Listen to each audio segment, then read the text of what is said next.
How to add email on Instagram. Hey everyone, welcome back.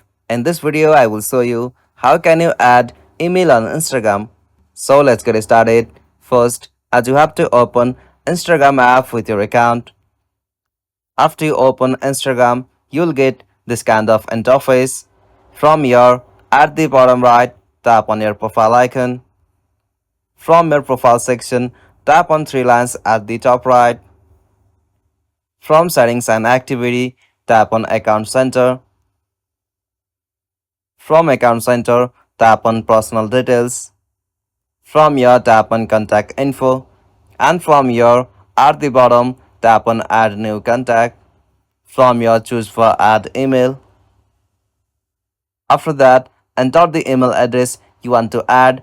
After you add your email address, you'll have to select your Instagram. Likewise, I have already added our Gmail account on my Instagram. After you do this, simply you'll have to tap on next at the bottom. And from there, you'll be able to add your email on Instagram. If you found this video helpful, please make sure to like and subscribe for more videos like this. Thanks for watching. Have a good day.